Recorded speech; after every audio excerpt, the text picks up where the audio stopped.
Assalamualaikum warahmatullahi wabarakatuh. Allahumma sholli ala Sayyidina Muhammad wa ala ali Sayyidina Muhammad.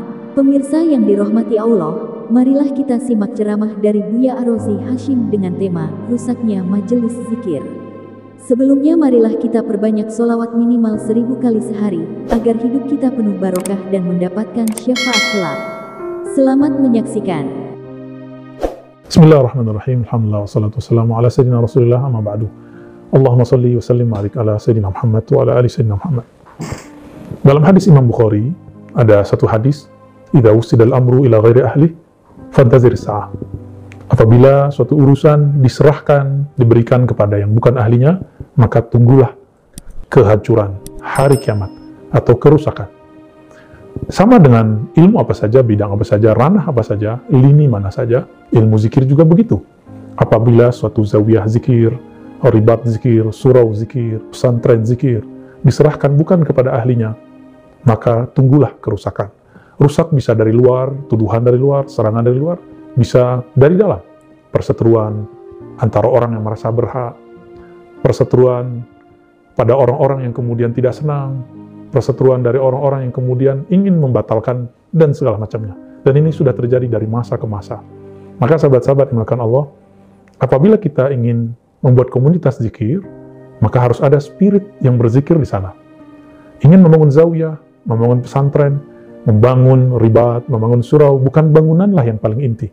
Yang paling inti adalah sosok yang berzikir.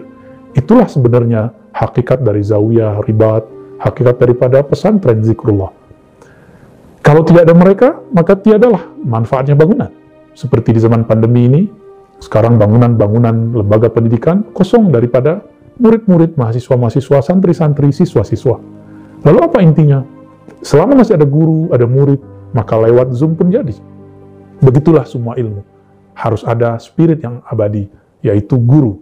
Dan yang abadi hanya Allah.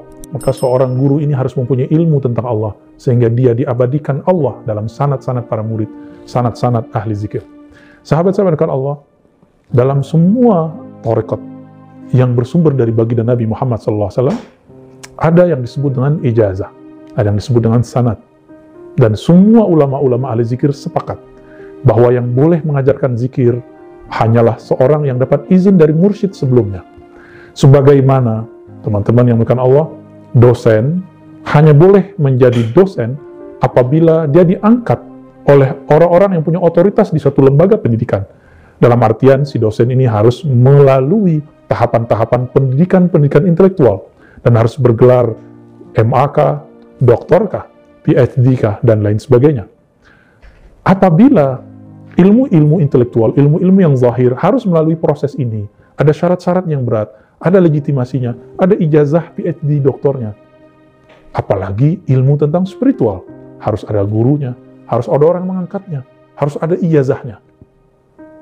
Untuk keamanan ilmu ini benar bersumber dari Rasulullah atau tidak, maka harus ada isnadnya, sanadnya. Benarlah kata Imam Ibn Mubarak, al-isnad minad din, bersanad, berguru, bersilsilah, berijazah itu bagian daripada agama.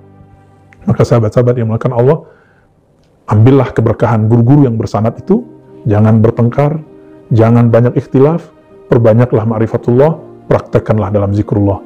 Baru kalbu kita tenang, kita akan didekatkan oleh Allah kepadanya. Allah lah yang menjemput kita, bukan kitalah yang susah-susah mendatanginya.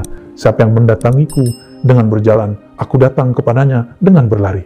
Apa maksudnya? Jika engkau benar-benar ingin mengenal Allah, engkau datang kepada Allah, Allah akan menjemputmu, Allah akan mengambilmu, Allah akan mengundangmu.